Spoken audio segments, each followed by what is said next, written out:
ये अनाथ नहीं है। मालिक हर समय देख रहा है, जो भी होगा परम मंगल होगा। ना तुम अपने को ना अपने परिकर को संभालने की ताकत नहीं रखते हो, ऐसे हो जाओ। कुछ भी हो ऐसे हो जाओ। परिणाम में लाडली लाल देखना, परिणाम में देखना लाडली लाल मुस्कुराते हुए आ जाएंगे। बढ़िया सौदा है। एक जन्म हमारी लाडली को दे दो, अब हमारी इज्जत लाडली लाल कोई लूट नहीं सकता। हम तो लुटाना चाहते हैं, लूटो। हमारी इज्जत लाडली लाल है। लोग कहते हैं ना कि इज्जत न लूटने पाओ चाहे गर्दन कटवा ले। हम कह रहे हैं हंस हंस के हम इज्जत देना चाहते हैं, ले लूटो। हमारी इज्जत लाडली लाल हम देना चाहते हैं, आप लो। पर झोली फैलाओ, अभिमान त्याग करो, एकमात्र श्यामा श्याम के होने की भावना में आ जाओ। महिमा तेरी कहा कहूं श्री हरिवंश दयाल, तेरे द्वारे बटत है सहज लाडली लाल। लाडली लाल बट रहे हैं। ए भाई, शरीर तुम्हारी इज्जत नहीं है, ये तुम्हारी बेइज्जती करवा रहा है। क्या करवा रहा है? सच्चिदानंद प्रभु का अंश होकर के काम क्रोध लोभ मोह मद मत्सर में फंसा कर हमारी दुर्गति कर रहा है। ये ढांचा हमारी दुर्गति कर रहा है। मैं पुरुष हूं, बस इसी का अभिमान आपकी दुर्गति को पहुंचा रहा है। ये इज्जत नहीं है। इसकी इज्जत तभी मानी जाएगी जब इसका भाव छोड़कर श्यामा श्याम में हम तन्मय हो जाएं। प्यारे, आप अजान बाह हो, आप हमारी भी रक्षा करो, हमारे परिवार की रक्षा करो। जो भी यहाँ धाम में उनकी बुद्धि की रक्षा करो। नाथ, सबकी बुद्धि आप में लगे, कोई भी माया का दृश्य बुद्धि को फिसला ना पावे। हमें ऐसी भावना से रहना है। श्रीपाद प्रबोधानंद जी महाराज कह रहे हैं,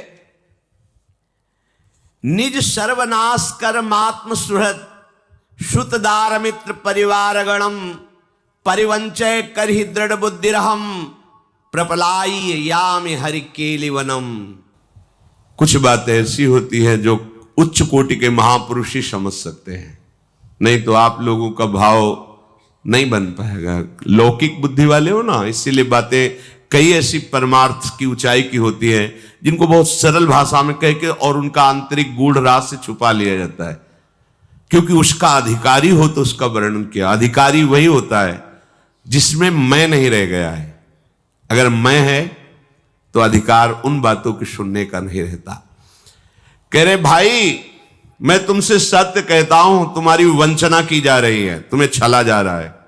श्रीपाद प्रबोधानंद कह रहे, कौन छल रहा है? बोले सुहृद, श्रुत, दार, मित्र, परिवार गणम। ये जितने संबंध, इसी को सरल भाषा में गोस्वामी जी कह रहे हैं, मन पछितई है अवसर बीते, दुर्लभ देह पाई, हरिपद भजू करम बचन अरु जीते। मन पछितई है अवसर बीते, श्रुत बनितादी जान स्वार्थ रत, ना करुणे सभी ते, अंत ही तो ही तजेंगे पामर, तू न तजे अवहीं ते। मन पछितई है अवसर बीते। पर आप इन्हीं में रति किए हुए हैं, इन्हीं को अपना कर्तव्य मानते हैं, इन्हीं को परम लक्ष्य मान रहे हैं, इन्हीं के सुख में आप सुखी हो रहे हैं। मोह, आसक्ति, राग, आपको पता ही नहीं है कि छुप करके आपका भगवान इन्हीं रूपों में आपके साथ खेल रहा है। पहचानिए, छुपा छुपी का खेल है। ये आपकी सब वंचना कर रहे हैं। परिवंचय तो कर ही दृढ़ बुद्धि रहम, तो अपनी बुद्धि को दृढ़ता में ला। क्या? श्री हरि के केलिवन, याम हरि केलिवनम, वृंदावन की निष्ठा स्वीकार कर। और देश के बसत ही घटत भजन की बात, वृंदावन में स्वार्थ उलट भजन हो जात। आपके मुख से कैसे निकल सकता है किसी परिस्थिति में कि धाम छोड़ सकते हैं? धाम छोड़ने की चीज है, शरीर छोड़ने की चीज है, छूटेगा। संबंध छोड़ने की चीज है, छूटेगा। धाम छोड़ने की चीज नहीं। भाग बढ़ो वृंदावन पायो। अभागी शब्द से अब तुम्हारा परिचय नहीं होना चाहिए। तुम बड़े भाग्यशाली हो, श्रीधाम आए हो, प्रियाजू के महल आए हो, श्रीधाम वासी हो। अब नहीं बोले परिवार हमारा श्री जी है, लालजू है, ललिता विशाखा है। तुम ठगे जा रहे हो प्यारे, समझो। तो हम वृद्ध हैं, वृंदावन वास करेंगे, हमारी सेवा कौन करेगा? श्री जी की सखियां। आप विश्वास करो, वो धोती पहन के नहीं आएंगी, वो पैंट शर्ट पहन के भी आ जाएंगी। आप क्या जानते हो? आपको जो भोजन दे के गया, आपको जो संभाल के गया, आपको सिखा के गया, आपको लगता है कोई पुरुष आया था? नहीं, श्री जी की सखी आई थी। तुम्हारी दृष्टि नहीं, तुम पहचान ही नहीं पाए। वो विविध रूपों में आके आपको संभाल लेंगे। आप हम करोगे कि मेरे रिश्तेदार, मेरे नातेदार, तो वहां धोखा मिल सकता है, लेकिन मेरे रिश्ते नातेदार श्री जी की सखिया, धोखा नहीं मिलेगा। अन्य भरोसा नहीं, ये सब वंचना करेंगे। तुम यामी हरि केली वनम, वृंदावन का भरोसा करके वृंदावन का दृढ़ आश्रय ले लो। ऋणग्रस्तो यायाम कथमः वृंदावनमहं त्यजेयं वा वृद्धावगति पितरौ दारस्य सुकान् कथं वा मञ्जीवान् बत परिहरेयं निज जनान् सतांश्लाघ्यो भूत्वेत्य फल कलनो मुहति कुधी। आप वृंदावन वास के लिए जब सोचोगे तो कुबुद्धि तुम्हें चैन से नहीं रहने देगी। कौन सी कुबुद्धि? ऋणग्रस्तो यायाम। अरे भाई, मात्र ऋण है, पितृ ऋण है, हमारा कर्तव्य है, ये हम कैसे वृंदावन जाएं? और लोगों से भी उधार लेकर के कुछ काम व्यापार किया, ये सब। अब ये सब निपटा के ही आगे सोचेंगे भजन का। तब तक तुम्हें काल निपटा दिया। जीवन का कोई भरोसा नहीं। कैसे वृंदावन जाऊं? हमारे परिवार की व्यवस्था तो है ही नहीं। सब छोड़ छाड़ के वृंदावन कैसे जा सकता हूं? अभी छोटे छोटे बच्चे हैं, परिवार, बूढ़े माता पिता हैं। त्यजेयम वा वृद्धावगति पितरौ दारस्य सुकान्। छोटा बच्चा कैसे? ये भजन तो बाबा जियों के, हमारे लोगों के भजन भगवान जब चाहेंगे तो करा ही लेंगे। बड़े बुद्धिमान लोग हैं। हम अपने बच्चे का कैसे पोषण कर पाएंगे वृंदावन? हमारा विश्वास अभी प्रभु की महिमा को नहीं छू पाया, इसलिए ऐसी बातें होती हैं। अगर विश्वास हमारा, तो अनंत ब्रह्मांडों का पालन पोषण कौन कर रहा है? बोले सब अपने अपने परिवार के पोषण में लगे हैं। ऐसे जीव हैं जिनको आप जानते भी नहीं, उनके पास कहां से उनका आहार जा रहा है, वो कैसे जीवित रह रहे। चराचर जगत का भरण पोषण विश्वंभर भगवान कर रहा है। शोझा जी के मन में सत्संग सुनते सुनते वैराग्य हुआ। नवीन पत्नी और भी नवीन बालक प्रकट हुआ। उन्होंने धर्म के अनुसार वर्ताव किया। रात्रि में पत्नी से कहा, मैं हाथ जोड़कर आपसे प्रार्थना करता हूं कि आपका पाणी ग्रहण किया है, पर अब मेरा हृदय प्रभु से मिलने के लिए व्याकुल हो रहा है, मैं जी नहीं सकता। यदि आप हमारे साथ चलना चाहती हैं तो सादर आप चलिए, क्योंकि आपका पाणी ग्रहण किया। आप नहीं चलना चाहती तो पुत्र सहित संपत्ति है ये, आप इसी का भोग कीजिए। अब मैं रुक नहीं पाऊंगा। तो उनका, प्रभु मैं आपके बिना नहीं रह सकती, क्योंकि हमारे आराध्य देव भी आप हैं, हमारे पति भी आप हैं, जीवन साथी भी आप हैं। तो उनका हमने पहले निवेदन कर दिया। ऐसा शास्त्रीय सिद्धांत भी है। पर आपको साथ में कुछ ले नहीं चलना होगा जो आ गया। अब उस अर्धरात्रि के बाद ही निकले। काफी दूर चले तो पीछे आवाज पैर की आ रही। वो इतने पीछे के मुड़ के देखा तो गोद में बालक लिए थी। वो कहा था कुछ नहीं लेके चलना। बोले इसको किसके सहारे छोड़ दे, गोद का बालक है। तो नीचे चींटियां रेंग रही थी। बोले ये किसके सहारे हैं? अब चींटी और बालक में तो अंतर है ना। वो चींटियों को पैदा थोड़ी किए, बालक को पैदा किया, उसकी ममता है।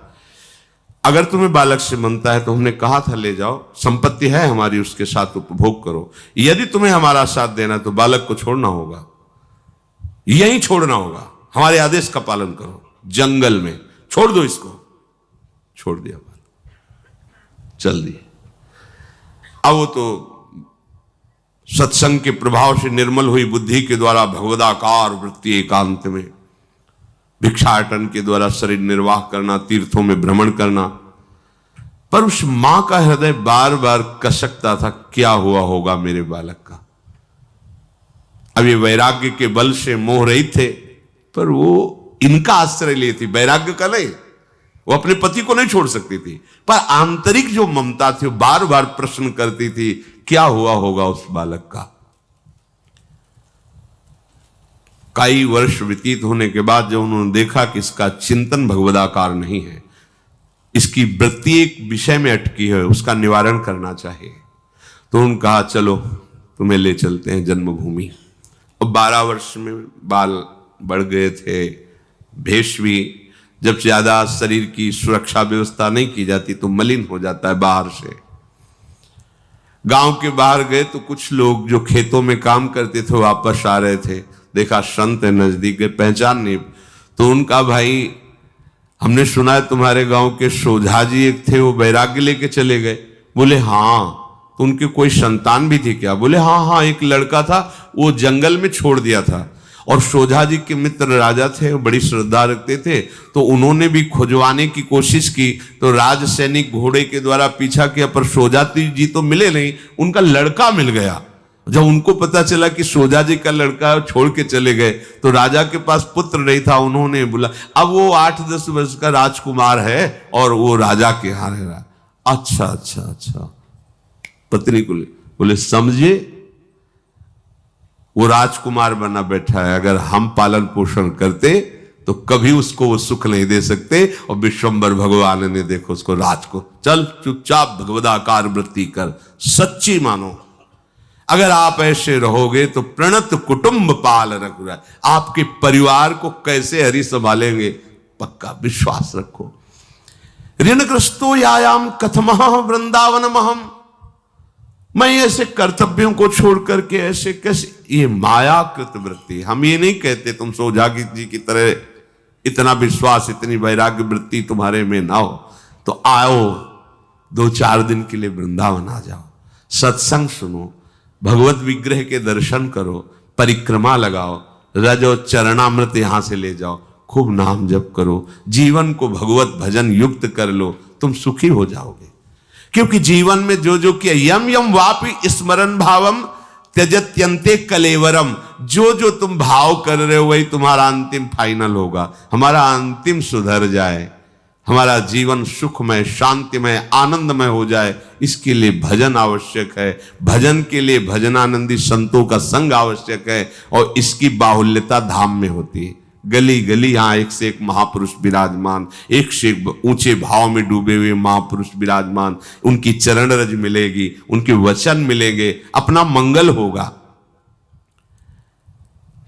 जानन्यप्यमृतम विहाय गरलम भुंजे स्वयं बंधम। आहा, बड़ी बढ़िया बात है अगर समझ में आ जाए। तुम सुन रहे हो तो जान भी रहे होगे, तुम अमृत का त्याग कर विषपान कर रहे हो।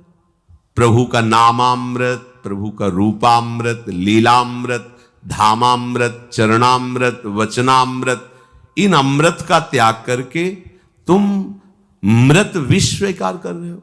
देखो तुम कहां रह रहे हो, मृत्यु लोक। इसका नाम क्या है, ध्यान ही नहीं देते आप। मृत्यु लोक, जैसे कसाई वाड़ा, कसाई वाड़े में क्या होता है, चाहे जो पशु जाए, ऐसे हम किस लोक में, मृत्यु लोक, अर्थात मरना है। कब नंबर आएगा पता नहीं। जैसे सैकड़ों पशु बंधे, जितनी आवश्यकता काटते चले जा रहे, ऐसे ही काल का एक कसाई वाड़ा है संसार। देख लो ना, सबको काट रहा है। हमारा भी नंबर है। हरी हरी घास डाल करके बढ़िया शानी चारा दिया जा रहा है। ये पोषण के लिए नहीं दिया जा रहा है। जब तक गड़ासे में नंबर नहीं आ रहा तब तक खा लो, काट के फेंक दिए जाओगे। मरना तो है ही यार, हम सबको मरना है। क्यों? मृत्यु लोक में आए, मरना पड़ेगा। आज तक कोई ऐसा नहीं यहाँ हुआ कि मरा ना हो, वो भगवान ही है, नहीं तो सबको शरीर त्यागना पड़ता है। भैया शरीर त्यागने के पहले कुछ ऐसी बात कर लो कि अब दोबारा शरीर ना मिले, ये दोबारा दुख ना भोगना पड़े मरने का।